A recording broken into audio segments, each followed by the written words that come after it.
एक समय ऐसा था कि जब कथा कहना प्रारंभ किया था तो जब इतनी कथाएं नहीं होती थी, घर पे ही रहते थे, तो मन में इच्छा होती थी कहीं कथा हो तो कथा सुनाने जाएं, लेकिन इतनी कथाएं होती नहीं थी। एक कथा के बाद 2-3 महीना घर पे ही रहते थे। तो फिर क्या करें? अब अध्ययन करने के बाद मन होता था कुछ तो सुनाएं, किसी को तो सुनाएं। तो हमारी माता जी एक दिन बोली, वो लाला, गौशाला में इतनी सारी गैया हैं हमारे घर पे, ये सब भी तो श्रोता हैं, और इन जैसे श्रोता कोई नहीं मिलेगा। संसार के श्रोता तो बात करते रहेंगे, फोन चलाते रहेंगे और जाने क्या क्या करते हैं, पर इनके पास तो फोन भी नहीं होता। गैयाओं के पास कहाँ फोन होता है? और गैया बोलती भी नहीं है, बढ़िया प्रेम से अपना बैठी बैठी चारों खाती रहेगी, कथा सुनती रहेगी।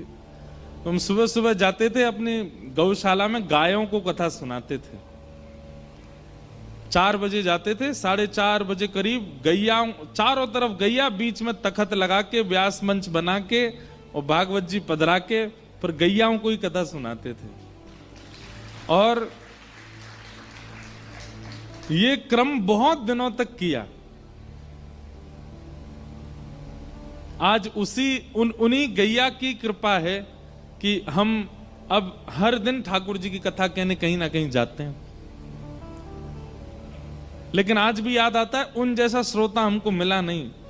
कितनी बार तो ऐसा होता बाबा कि कथा के बीच में कोई गैया ब्याह भी जाती, तो फिर हम नंदोत्सव मनाते थे। पूछते थे ग्वारिया बाबा से, कौन भयो, लाला भयो कि लाली भाई? तो कहते लाला भयो, तो नंदोत्सव मनाते।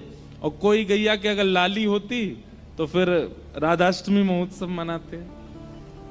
और राधाष्टमी महोत्सव, अब जैसे यहाँ नंदोत्सव होता है तो चॉकलेट फेंकते हैं, टॉफी लुटाते हैं सबको। तो गैयान के बीच में क्या करें, तो गुड़ लेके आते थे छोटे छोटे। तो नंदोत्सव के दिन गुड़ के लड्डू, छोटे छोटे गुड़, और या फिर दलिया बनवाते, दलिया बनवा फिर गैयाओं का उत्सव करते थे। बहुत आनंद आता था।